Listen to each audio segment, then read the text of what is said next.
Kasih Malaysia. Pelantikan barisan Kabinet memperlihat kepimpinan Datuk Seri Haji G. Noor. Langsung dari RTM Kota Kinabalu, kita bersama Konstantin Pahlawan. Silakan Konstantin. Terima kasih Azamuddin, salam sejahtera. Sebanyak 2 kawasan sekatan jalan raya SJR dilaksanakan dalam Perintah Kawalan Pergerakan Bersyarat PKPB yang dikuatkuasakan hari ini bagi daerah papar yang melibatkan SJR masing-masing di kawasan Kinarud dan berdepan Balai Polis Bungawan dengan keanggotaan 64 orang termasuk pasukan gerakan AM, PGA dan Rela. Menurut Ketua Polis Daerah Papar, DSP Bartolomeo Anak kepada umpit kedua-dua SJR tersebut dilaksanakan bermula pukul 12.30 malam tadi. Susulan pengumuman Menteri Kanan Pertahanan Datuk Seri Ismail Sabri Yaakob berkaitan pertambahan zon merah melibatkan 3 daerah di Sabah meliputi Papar, Tuaran dan Sandakan. Kita akan sekat pergerakan masuk daripada kawasan Beaufort sebab pintu masuk daripada Beaufort adalah Malaka Papar.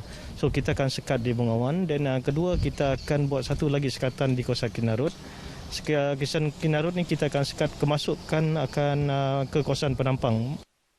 Beliau ditemui pemberita RTM dalam tinjauan hari pertama PKPB di SJR Bungawan. Setakat tengah hari tadi, lebih 200 kenderaan diperiksa dan 11 orang awam dikenakan kompaun kerana kesalahan pematuhan prosedur operasi standard di kawasan awam.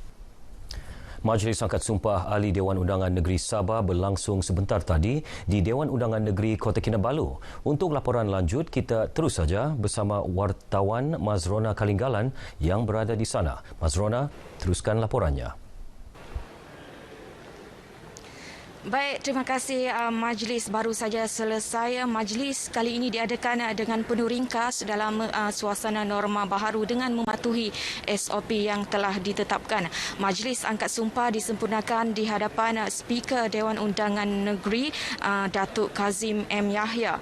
Majlis dimulakan dengan angkat sumpah timbalan-timbalan Ketua Menteri didahului Menteri Kerja Raya Datuk Seri Bong Mokhtar Radin, Menteri Pertanian dan Perikanan Datuk Seri Dr. Jeffrey Kitingan, kemudian Menteri Pembangunan dan Perindustrian Datuk Dr. Joakim Gunsalam dan seterusnya Menteri Kerajaan Tempatan dan Perumahan Datuk Seri Masidi Manjun.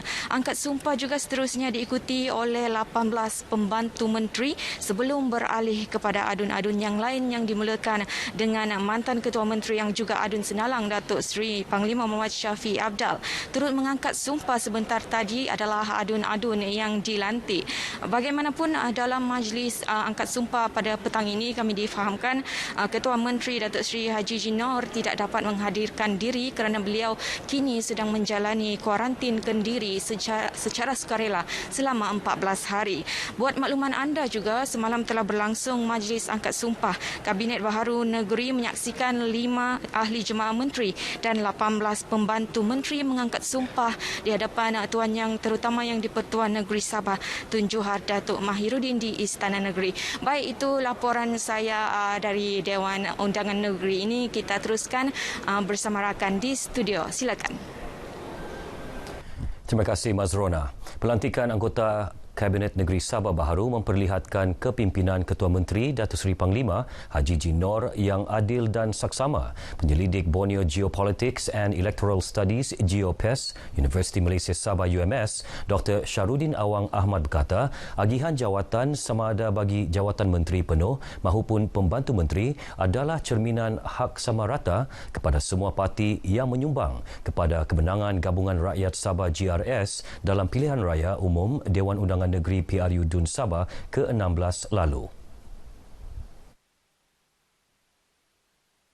Ketua Menteri Sabah yang baru ini adalah Ketua Menteri yang adil dan saksama, Ketua Menteri yang mendengar, Ketua Menteri yang tahu menilai sumbangan serta jasa bakti yang telah diberikan oleh semua jentera parti, pelbagai parti dalam Gabungan Rakyat Sabah kepada kemenangan dalam PRN Sabah baru-baru ini.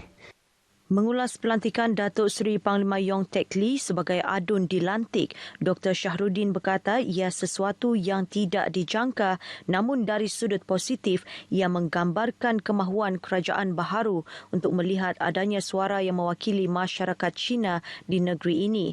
Bagi pelantikan Setiausaha PAS Sabah, Dr. Ali Akbar Gulasan sebagai ADUN dilantik, Dr. Shahruddin menyifatkan pelantikannya sebagai membalas pengorbanan PAS yang tidak bertanding dalam PRU lalu. Dr. Shahruddin berharap dengan barisan jemaah Kabinet Negeri Baharu serta 6 ADUN dilantik dapat menyumbang idea bernas dalam membantu negeri Sabah menangani pandemik COVID-19 dan memulihkan ekonomi yang suram ketika ini. Perkembangan wabak denggi di Sabah, sebanyak 7 kes baharu direkodkan di 5 daerah negeri ini semalam, menjadikan jumlah keseluruhan kes denggi meningkat kepada 3,582.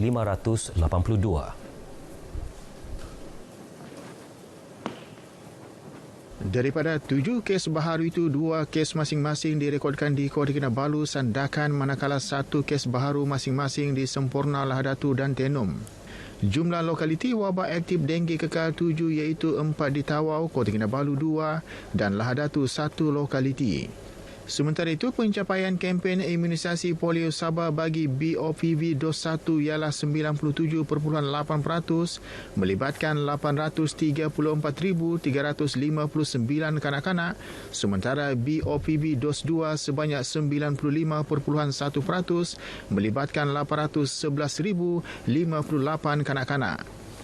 Bagi MOPV dos 1, pencapaian pada 83.8%, melibatkan 715,309 kanak-kanak, manakala MOPV dos 2 pada tahap 73.2% melibatkan 624,898 kanak-kanak. Kempen imunisasi polio Sabah terbuka kepada semua kanak-kanak berumur 13 tahun ke bawah tanpa mengira warga negara dan berakhir pada 20 Oktober ini. Sekian berita dari Sabah petang ini bersama saya Konstantin Pahlawan. Budayakan kebiasaan baharu, pandemik COVID-19 belum berakhir. Kembali bersama Azam di Angkasa Puri.